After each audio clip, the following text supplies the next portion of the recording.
Well, the world is awaiting a response from Iran after the United States destroyed 3 nuclear sites. The Iranian foreign minister has sat down for planned talks with Russian President Vladimir Putin after he arrived in Moscow earlier today. For more, we're joined now by global affairs journalist and author of The Heartbeat of Iran, Tara Kangalu. Tara, Iran says the US must receive a response after strikes on its nuclear sites. What do you think Iran's next move will likely be? Thank you for having me. I think that is very true. What happened yesterday is naturally going to ignite a response from the Iranian regime. But I think there are so many factors to consider here. Number one, the Iranian regime and the IRGC has been hit significantly. And that hit has emboldened the perhaps most radical factions of the regime.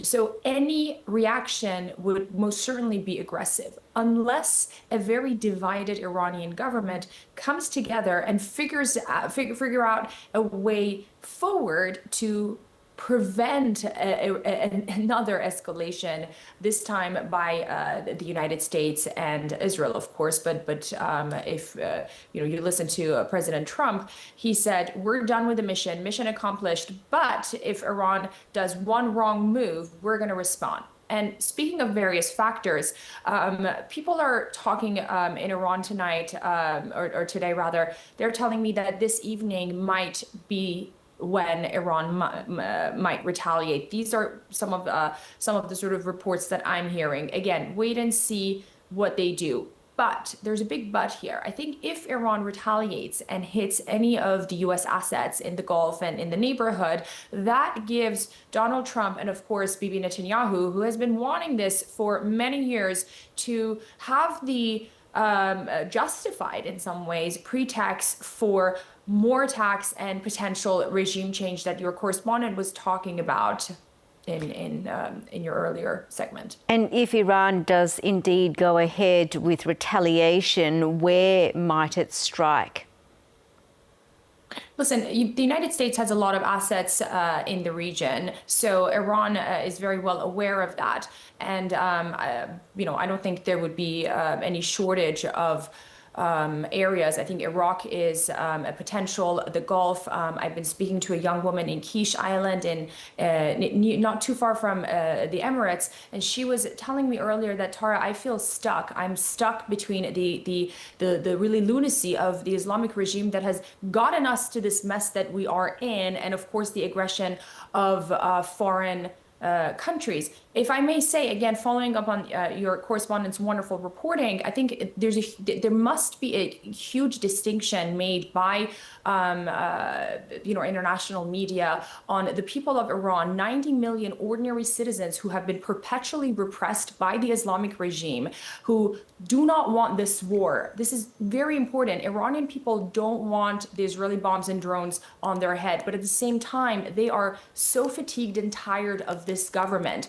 And the collective sentiment right now is we want an end to this. Now, another key point is they believe, and I've been speaking to people on the ground for the last 10, 12 days, and I reported on Iran for 15 years, they believe that this time around, if the regime stays, because they are beaten, because they're humiliated and weakened, they're going to take out their anger and humiliation on the Iranian public.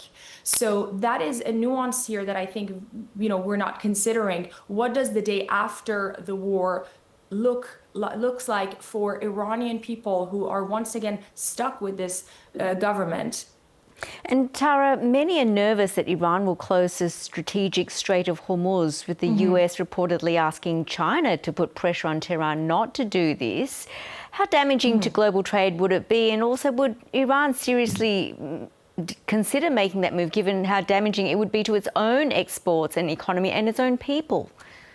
Well, listen, first of all, the Iranian government has done everything it could to damage the civil society in Iran and the Iranian economy. If I just quickly may say, Iran spent trillions of dollars building its nuclear program that, in one instance went up in the air. And speaking to someone yesterday, he said, in Isfahan, he said, this was money that could have been spent on the Iranian people, who are now 50% of them living under the poverty line. But they used the money for their arrogance and hubris in this program that really was to the detriment of the society. So the Strait of Hormuz is an extremely strategic route that connects the west to east and the east to west. I reported during the 2015 nuclear deal from the Strait of Hormuz, and 20% of the global oil trade goes through that strait. It's going to be detrimental not just to Iran's economy, but also the region, the Gulf. So Gulf countries, I think, more than anyone, are on their toes trying to avoid a further escalation. Now, China is the largest receiver of Iran's oil. So, of course, they have a stake in this. And you mentioned earlier in the report, by the way, Russia. I do want to mention, again, looking at Iran's history, the last 100 years, nobody was the friend of Iran. Nobody had the interest of the Iranian people at heart. And if you speak with ordinary Iranians on the ground, they will tell you that the reaction of our government, whether it be the closure of Strait of Hormuz or retaliation to what the United States did last night, is fundamentally going to have an adverse impact on our lives, because dictatorships we have seen around the world, President Bashar al-Assad of Syria being the latest one, these folks have plan Bs. They have their money and resources stashed elsewhere in countries that protected them over the years. And we're talking about 90 million ordinary civilians who are going to remain in this country that by the day is seeing more and more attacks, and death tolls on both sides, both Israel and Iran, are rising. More than 500 civilians just in Iran in the last week, 90% of them,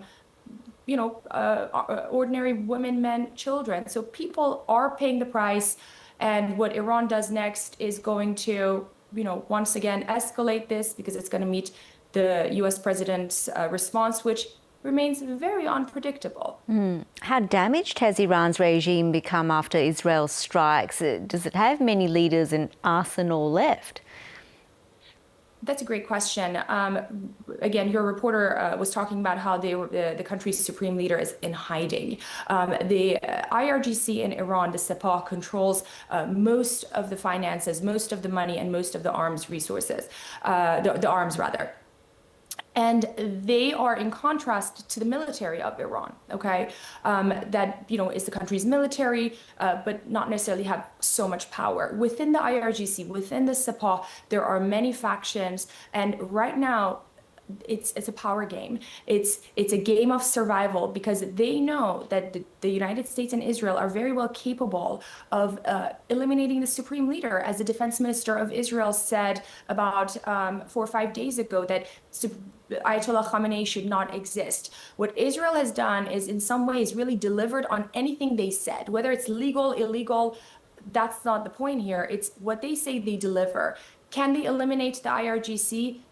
Most likely, because so many of those positions have been vacated. And also the supreme leader hadn't had an opportunity to place people that he trusts. So the regime is in shambles. The military does not have so much power because the arms are controlled by the IRGC. So yes, the regime is at its weakest point. And that's why I'm saying, again, history has shown us that if they remain, they're going to have, they're going to take out their anger on ordinary people. Well, the US says this is an opportunity for Iran to come to the negotiating table. But from what you're saying, it looks like these strikes might make it more unlikely Tehran will want to talk. Again, when you are desperate for your survival, you would want to negotiate. I mean, one would assume, right? So the only reason that the Islamic regime would negotiate is to preserve its survival. And of course, because they are masters of manipulation in their propaganda war, they will somehow find a way to justify all of this to their very weak and minimal base in Iran. Yesterday was very interesting. I was seeing scenes out of the state TV in Iran that was saying, we struck this place in Israel, we struck that place in Israel, and really downplaying the United States' mighty hit on these 3 major nuclear sites. So if somehow diplomacy between the West and the regime of Iran prevails, They will find a way to manipulate and justify everything to their interest. But again, 90 million of ordinary Iranians who over and over risk their lives on the streets to tell the world that we are separate than the regime of Iran. We don't agree with their behavior, and we don't want to be part of their destructive approach within the region, but also our own country. They were not heard. And right now, many Iranians feel abandoned. It's important to remember that. Tara Kangali, Yes. thanks so much for talking to us. Thank you.